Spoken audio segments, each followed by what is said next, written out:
Betrayal does not just break trust, it shakes identity. It makes you question your judgment, your intuition, your kindness, and sometimes even your worth. The deepest pain is not that someone hurt you, it is that someone you trusted chose to. But betrayal, as devastating as it feels, does not have to destroy you.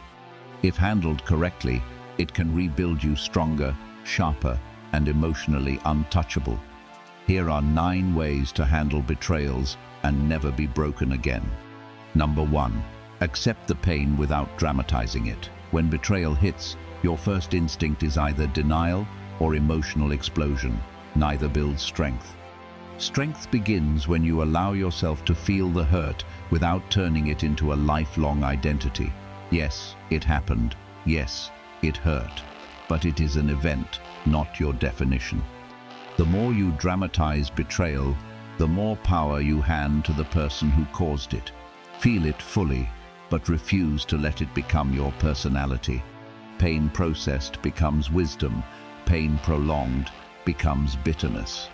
Think of someone who discovers a partner has been unfaithful and immediately tells themselves, "I am unlovable, I am always abandoned," carrying that story into every future relationship, compared to someone who says, "This was a violation of trust, and it wounded me deeply, but it does not define my worth," and chooses therapy, reflection, and growth instead of revenge or self-pity. Both felt the same sting, but only one refused to build a permanent identity around a temporary event. Or consider a business partner who was cheated and spends years retelling the story with increasing intensity, hardening into suspicion toward everyone, versus the one who acknowledges the anger, learns to create better contracts and boundaries, and moves forward wiser rather than colder. The Stoics taught that events themselves are neutral, but our judgments about them shape our suffering. Even Marcus Aurelius reminded himself not to be carried away by the impression, meaning the first emotional surge is natural, but feeding it with dramatic narratives is optional. When you allow pain without theatrics, you create space between what happened and who you are becoming. You can cry, grieve, and feel the disappointment without announcing to the world that betrayal has permanently damaged you. This is not suppression, it is discipline. The refusal to let one person's failure dictate the architecture of your entire personality. In time, the wound becomes instruction, teaching you discernment, boundaries, and resilience, but only if you resist the temptation to rehearse it endlessly. Because when pain is honored and then integrated, it strengthens you, but when it is exaggerated and replayed for identity, it quietly reshapes you into someone ruled by an old injury rather than guided by present clarity. Number 2, separate the event from your self-worth. Betrayal often makes people internalize the wound. You start asking, was I not enough? Was I too trusting? Was I foolish? The truth is simple. Someone else's lack of integrity is not a measurement of your value. People betray because of their character, not because of your inadequacy. The moment you stop personalizing someone else's failure, you regain emotional balance. Your worth was intact before them, and it remains intact after them. Think of the employee who is undermined by a colleague and immediately concludes, "I must not be competent," shrinking their ambition, compared to the one who recognizes, "This reflects their insecurity or ambition, not my ability," and continues developing their craft with steady confidence. Or the friend who is lied to and assumes they were naive and deserving of deception, versus the one who understands that trust is a strength, even if misplaced, and that another person's dishonesty is a revelation of their ethics, not a verdict on their value. Betrayal tempts you to rewrite your identity around someone else's actions, but doing so chains your self-image to their behavior, giving them authority they never deserved. The Stoics emphasized focusing on what is within your control, your choices, your character, your response, and refusing to let external actions define your inner state. Epictetus taught that if someone speaks ill of you, and it is untrue, It harms them, not you. And if it is true, then it is an opportunity to improve, not to collapse. When you detach your worth from the event, you stop interrogating yourself for flaws that were never the cause, and you begin to see clearly, integrity belongs to the one who practices it, and its absence belongs to the one who abandons it. Your kindness was not foolishness, your trust was not stupidity, and your openness was not weakness. They were qualities offered in good faith, and another person's decision to mishandle them does not reduce their value. The betrayal may have altered your circumstances, but it did not alter your inherent worth, and remembering that restores the emotional equilibrium that pain initially tries to steal. Number 3, stop seeking closure from the one who hurt you. One of the biggest mistakes people make is chasing explanations. You want answers, apologies, clarity, but closure from someone who betrayed you is unreliable currency. They will justify, minimize, or distort to protect themselves. Real closure is internal. It is the decision that you no longer require their explanation to move forward. When you stop waiting for them to validate your pain, you free yourself from their influence. Think of the person who keeps sending long messages asking, "Why did you do this? What did I do wrong?" Hoping for a response that will finally make the hurt make sense, only to receive half-truths or silence that deepens the wound, compared to the one who eventually says, "I may never get the full story, but I have seen enough," and chooses to draw their own conclusion based on actions rather than words. One remains emotionally tethered, the other quietly detaches. Often, the person who betrayed you is more invested in protecting their image than honoring your healing. So their explanations are shaped by self-preservation, not truth, and every time you seek closure from them, you reopen the door for more confusion. The Stoics warned against placing your peace in someone else's hands, because anything dependent on another person's behavior is unstable. If your healing requires their apology, their honesty, or their remorse, then your recovery is delayed until they decide to cooperate. True closure is not a final conversation, it is a final decision within yourself, a recognition that their actions already gave you the clarity you needed about their character. When you stop demanding answers from the one who violated your trust, you reclaim authority over your own narrative. You no longer need them to agree that you were hurt. You no longer need them to admit wrongdoing for your pain to be legitimate, and you no longer suspend your future waiting for a conversation that may never come. Closure is not about understanding every detail. It is about accepting the reality of what happened and choosing not to let unanswered questions chain you to someone who has already shown you who they are. Number 4, learn the pattern, not just the lesson. Many people say, "I learned my lesson," but repeat the same mistake with a different face. Strength comes from recognizing patterns. Were there red flags you ignored? Did you overgive too quickly? Did you avoid confrontation to keep peace? Betrayal becomes transformative when you extract awareness from it. The goal is not to become paranoid, it is to become perceptive. Awareness prevents repetition. Think of the person who leaves a relationship after being lied to, swears they will never tolerate that again, yet rushes into another dynamic where charm replaces consistency and excuses replace accountability, only to feel the same sting months later. The face changed, but the pattern did not. Or the business owner who partners with someone charismatic without verifying their reliability gets burned and then repeats the same decision because they are drawn to confidence over character.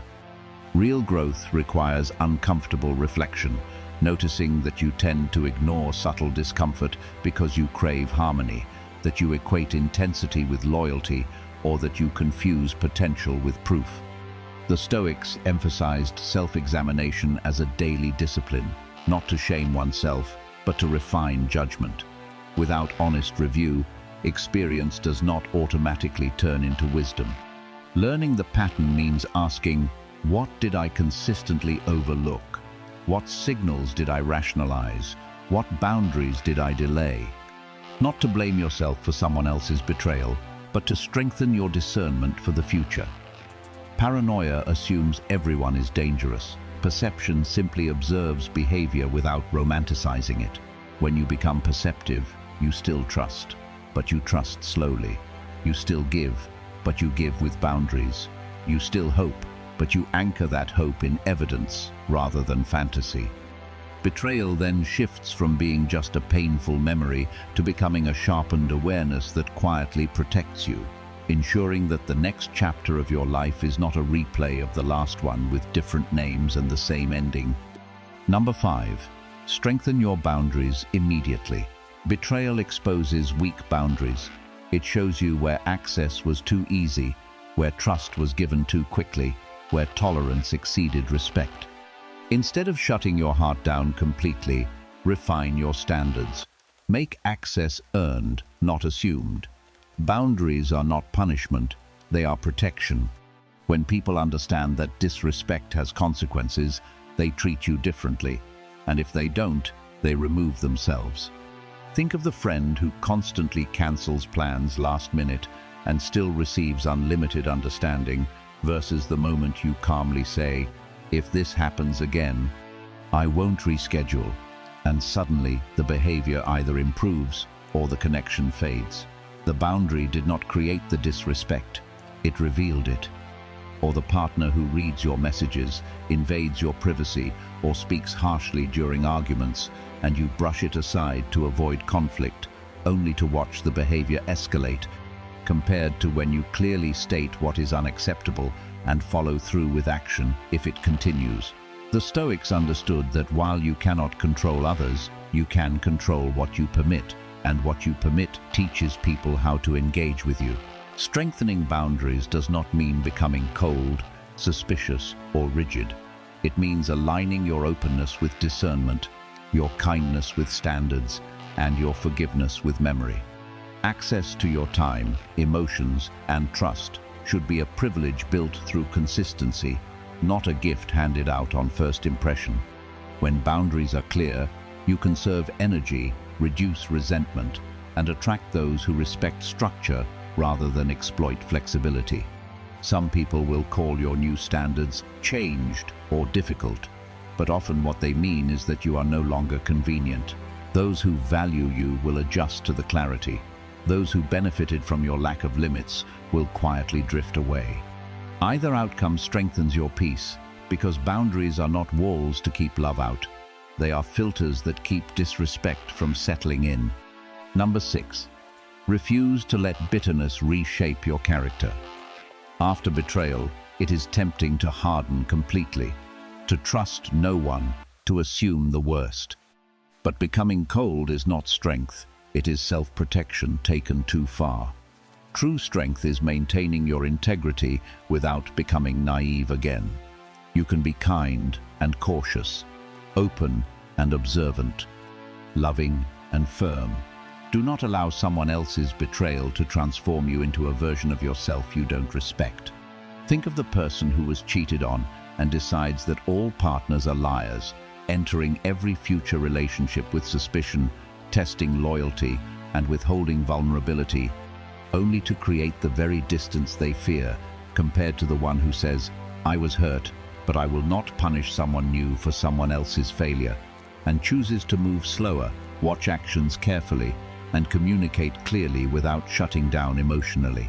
Or consider the entrepreneur who was deceived by a partner and responds by distrusting every collaborator, micromanaging everything, and losing opportunities for meaningful alliances, versus the one who tightens contracts, verifies details, and still remains fair and respectful. The Stoics believed that your character is your highest possession and that external events should not be allowed to corrupt your inner virtues. Marcus Aurelius reminded himself that when wronged, the real loss would be becoming unjust in return. Bitterness feels powerful because it creates armor, but that armor can also suffocate your warmth, your generosity, and your joy. Strength is not the absence of feeling, it is disciplined feeling, guided by wisdom rather than fear. You can learn from the wound without letting it dictate your personality, and you can guard your heart without turning it into stone. When you refuse to let betrayal reshape you into someone cynical, cruel, or closed off, you reclaim authorship over your identity, proving that while you cannot control what others do, you can always decide who you remain in response. Number 7. Channel the pain into personal elevation. Some of the strongest individuals are those who used betrayal as fuel. Instead of obsessing over revenge, they focused on growth. They improved their discipline, their focus, their independence. Betrayal can either drain you or drive you. When you redirect emotional energy into self-development, you turn loss into leverage. Success, stability, and self-mastery become your response. Think of the person who, after being publicly undermined at work, spends months fantasizing about exposing or humiliating the offender, compared to the one who quietly sharpens their skills, earns certifications, strengthens their network, and eventually outgrows the environment entirely. One remains emotionally entangled, the other converts pain into propulsion. Or the individual who was left unexpectedly and initially feels shattered, but instead of spiraling into self-destruction, commits to rebuilding physically, mentally, and financially, using the solitude to rediscover neglected ambitions and refine their habits. The Stoics taught that obstacles are not merely barriers, but raw material for virtue, and that adversity reveals and refines character. What wounds you can also awaken you if you choose discipline over resentment. Revenge keeps you psychologically tied to the past, but growth pulls you forward into a future where the betrayal becomes a footnote rather than a headline. Emotional energy is powerful, and if left unmanaged, it corrodes from within. Yet when directed towards structured effort, exercise, learning, building, creating, it transforms into momentum. The person who betrayed you may never witness your progress, but that is irrelevant, because elevation is not a performance for them. It is a commitment to yourself.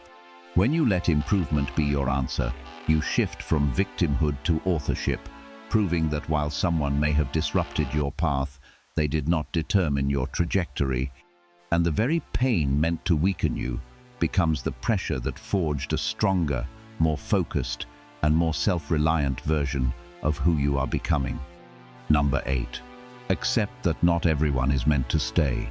One of the hardest truths is that some people enter your life only to teach you something. Betrayal often signals expiration. Not every connection is designed for permanence. When you stop clinging to what left, you create space for alignment. Holding on to someone who proved untrustworthy only delays your next chapter. Release is not weakness, it is alignment with reality. Think of the friend who shared years of memories with you, but slowly revealed patterns of dishonesty, and instead of accepting the shift, you keep trying to resurrect an older version of them that no longer exists. Compared to the moment you acknowledge that the season has changed and step back with dignity, the history remains, but the access changes. Or the relationship that once felt aligned but evolved into constant compromise of your values, and though walking away feels like failure, staying would require shrinking yourself. The Stoics reminded themselves that everything in life is temporary. Roles, relationships, circumstances, and suffering often comes from resisting this natural transition. Marcus Aurelius reflected frequently on impermanence to avoid clinging to what was already fading. Some people are companions for a chapter, not the entire book, and their departure does not erase the meaning they once held. It simply marks the end of their relevance in your growth. When betrayal occurs, it is often reality.